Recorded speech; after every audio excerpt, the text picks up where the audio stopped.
Good morning. I love the story about a man named Richard. He was born in 1936. And when he graduated high school, he headed out west. There he went to college.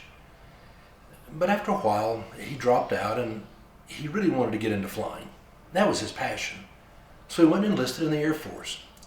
They accepted him, and he actually applied and got accepted for flight training. He did extremely well, and in the end, he became a fighter pilot. He loved flying. He had done that for several years when an opportunity came along to become the editor of an aviation magazine. Now, the only thing he loved as much as flying was writing. And so to have the opportunity to write about flying really seemed like a great idea. So he gave up his commission in the Air Force and he became the editor of this aviation magazine. However, being young, he really hadn't done his due diligence and didn't take time to research the magazine and discover it was going bankrupt. Soon the magazine folded. Now he was without his commission in the Air Force, he was without his job, and financial struggles usually cause stress, and soon he was going through a divorce. It was in the midst of all of these challenges in his life that he started writing a book about life.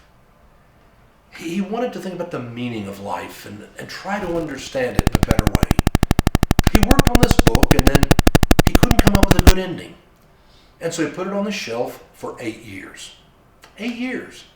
Until finally he felt inspired to pick it back up and he wrote an ending. It really was a difficult time in his life. I thought it was fascinating that it was his great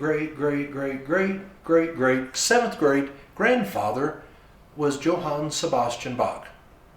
As you know, he went through a lot of struggles in his life. And it was Richard who took some inspiration from that. And so Richard Bach finished the book, Jonathan Livingston Seagull. He took it to an editor, and they said, "We're not interested, no." He took it to a second, no. A third, no. In the end, he'd take it to 18 different editors, and all of them would say no.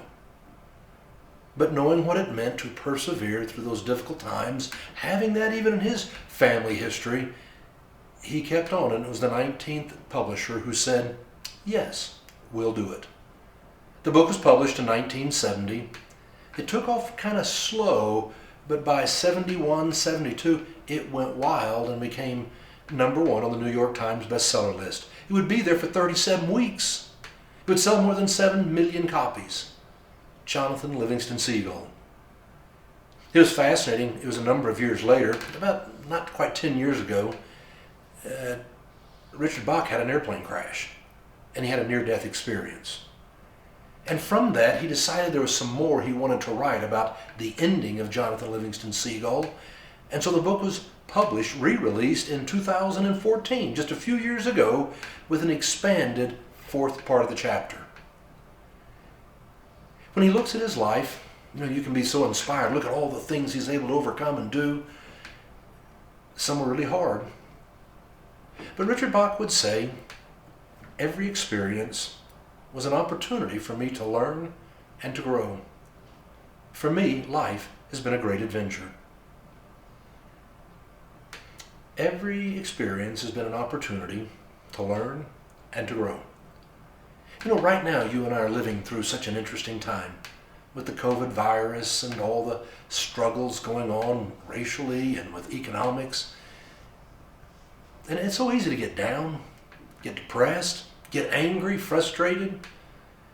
But the truth of the matter is, this experience is really an opportunity for you and for me to grow.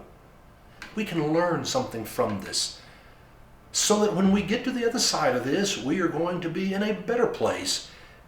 This will have been an experience that will be unique in our life. You don't just endure it, you learn from it, you grow from it. I was thinking about the Apostle Paul. When he was in prison, writing to the Philippians, Paul would say, "Not that I'm referring to being in need, for I have learned to be content with whatever I have. I know what it is to have little, and I know what it is to have plenty. In any and all circumstances, I've learned the secret of being well-fed and of going hungry, of having plenty and of being in need. I can do all things through Jesus Christ who strengthens me. You and I, we have the strength from beyond ourselves. It's the grace of Christ that's going to enable us to go through this and see it as an opportunity to learn and to grow. Go out today and make it a great day and dream your dreams. Have a good one.